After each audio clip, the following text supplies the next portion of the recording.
Hello and welcome everyone. Today we're going to be doing a C6 Mona DPS build.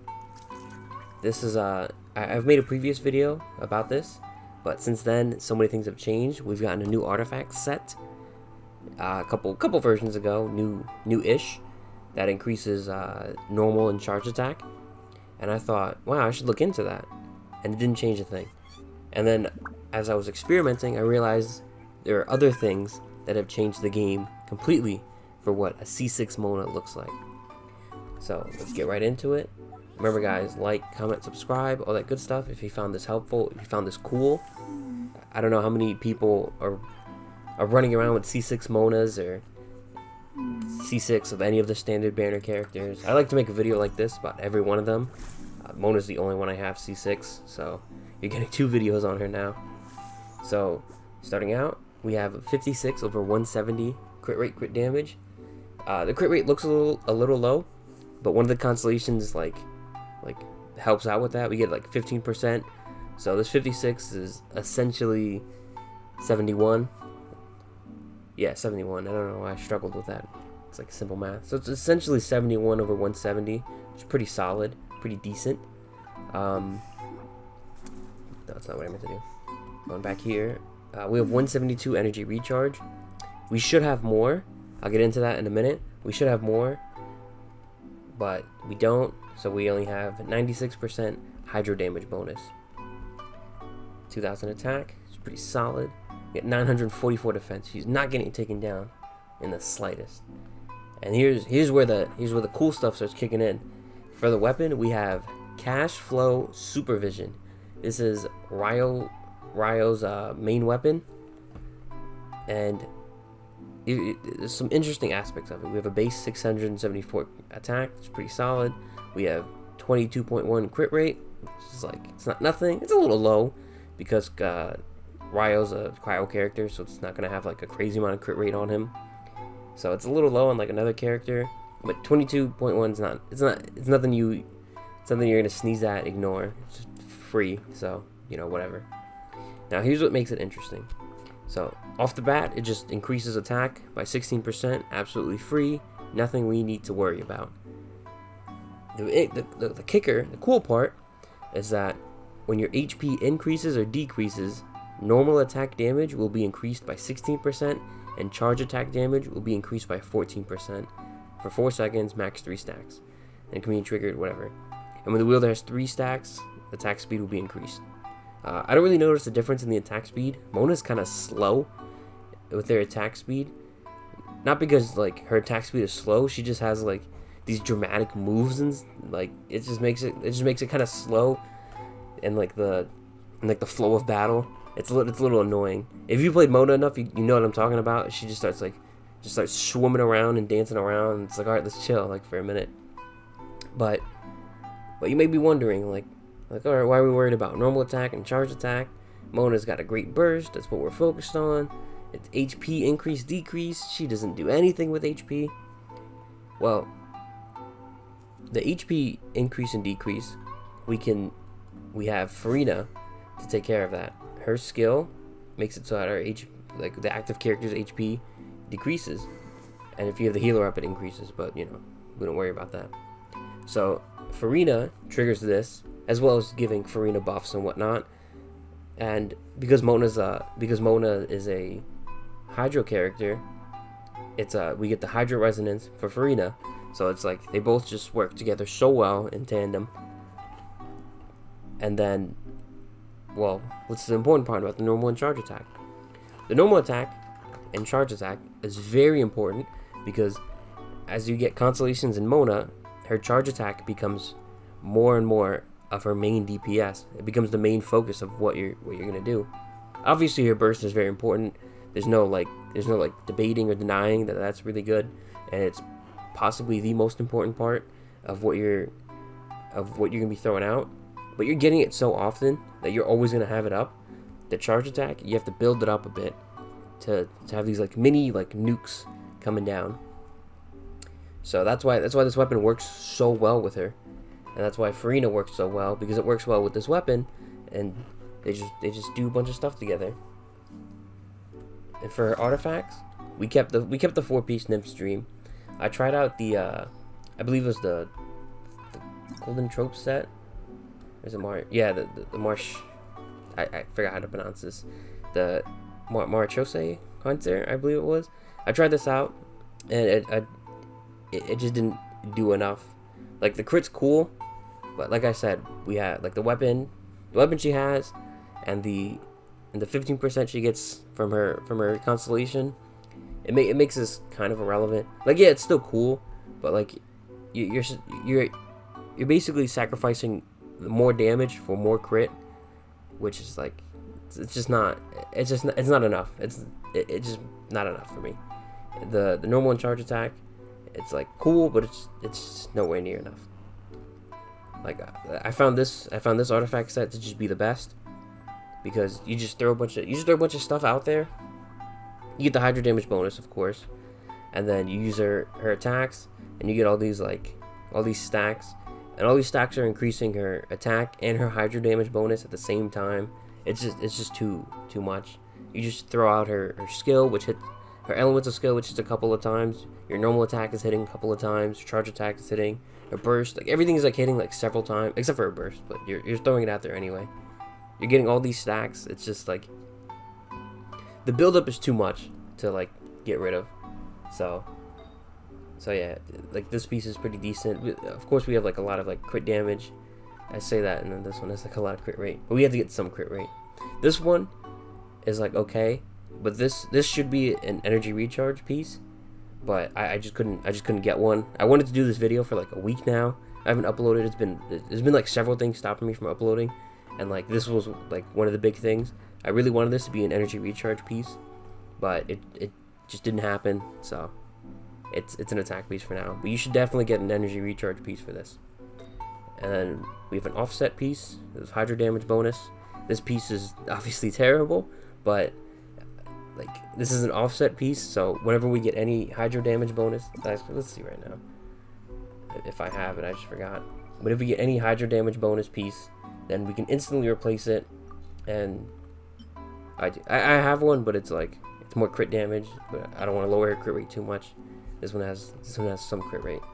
So if we get any Hydro damage bonus piece, then we just throw it on there. That's like better, and like it's not gonna be that difficult to like get a better piece.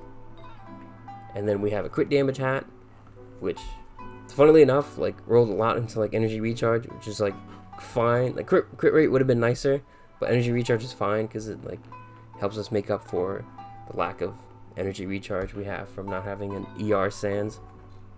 So shit happens. But yeah, I found this set to be really, really nice on C6 DPS Mona. Now, maybe for forever, who knows? Alright, so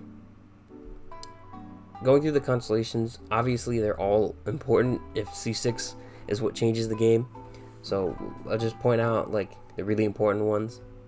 So C2, when you do a normal attack, like a free charge attack is just going to hit every now and then. A 20% chance every 5 seconds. So you just get a free charge attack, which is cool. It's like a free little extra damage, but it gets cooler later on. So just keep that in the back of your minds. C4, when a party member attacks an enemy affected by an omen, their crit rate is increased by 15%. So this is the 15% bonus I was talking about, which is essentially we factor it in the whole time, because Mona is going to be on the field DPSing while her burst is up. So like it's basically like 15% at all times. And then her C6 is where the game really changes.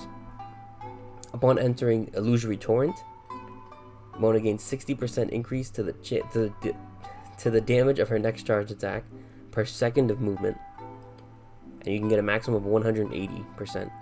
So you enter her run, you run for 3 seconds, and then your next charge attack is going to do 180% extra damage. So you can just go right into a charge attack, or you can just spam normal attacks until you get a charge attack, like from the free Constellation 2. So you don't have to use up any stamina since you've already run for a little bit. And you have 8 seconds to trigger it. You can get a couple attacks in 8 seconds, so it's perfectly fine. And during that time, while you might think like, oh man, like running around for 3 seconds, that's kind of insane. Like you're wasting so much time, and your other buffs are gonna run out. Well, you're throwing down. This is the team I have this is the team that I found works extremely well. In that 3 seconds, you have Farina's little goons beating up the enemies, chipping away at their health, while decreasing her health to trigger the effects of her weapon.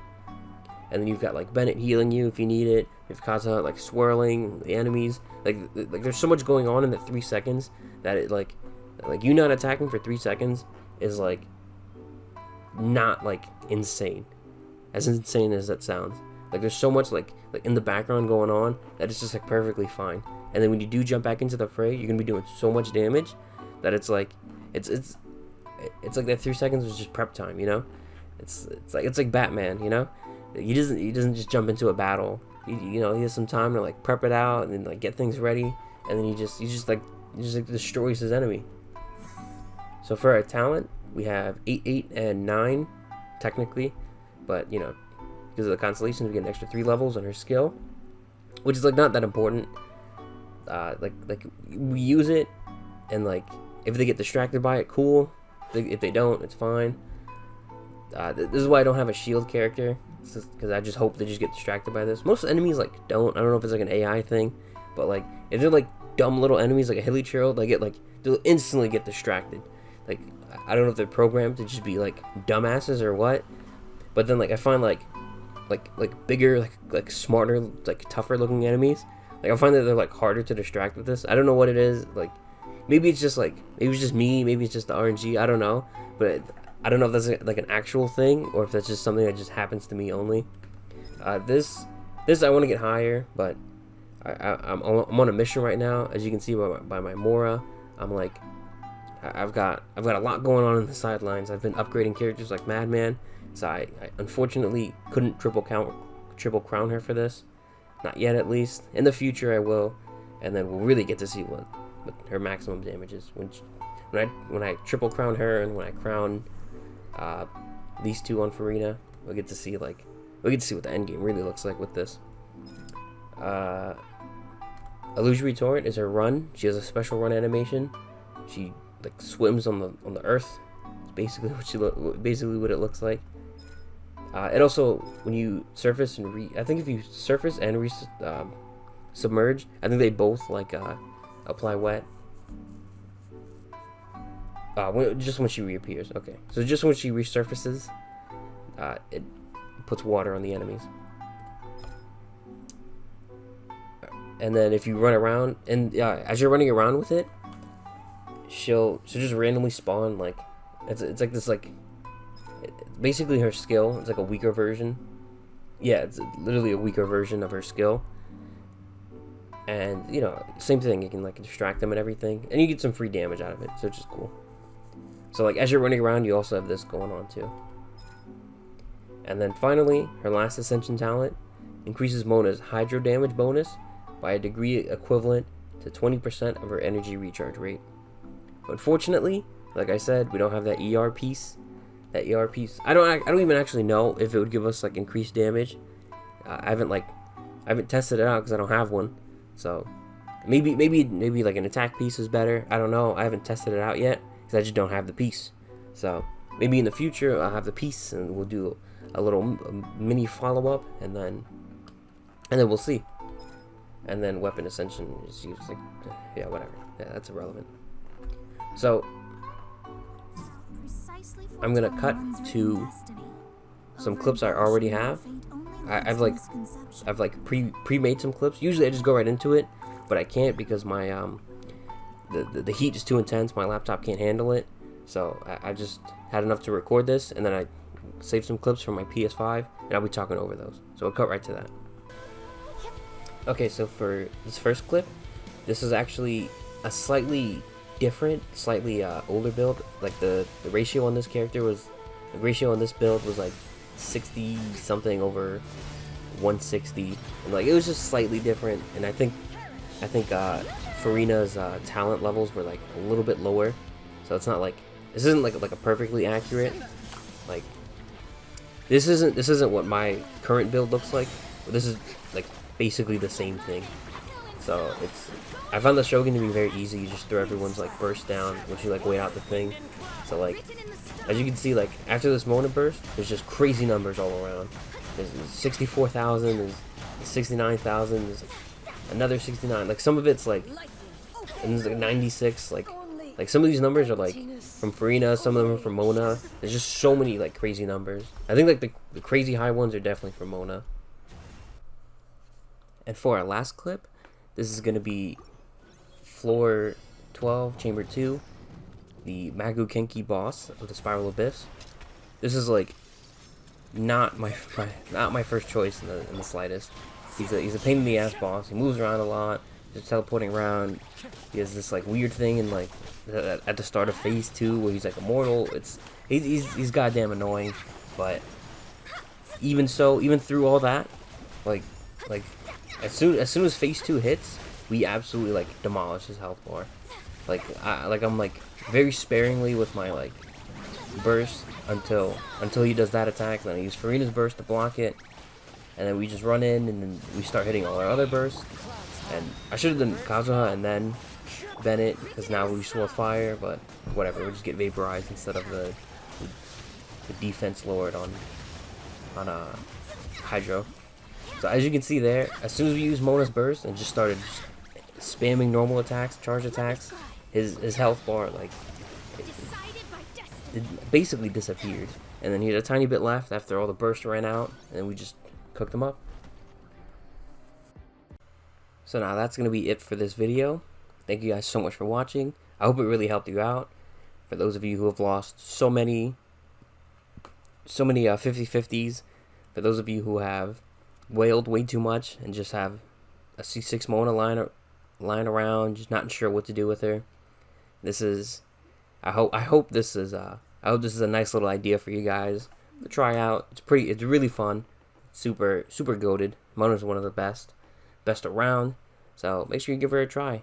And even if you have like lower constellations, you know, there's nothing wrong with building up. If you're gonna play for the next few years, you'll probably get another Mona anyway. So yeah, make sure you guys enjoy. Or make sure you guys let me know that you've enjoyed, if you have enjoyed.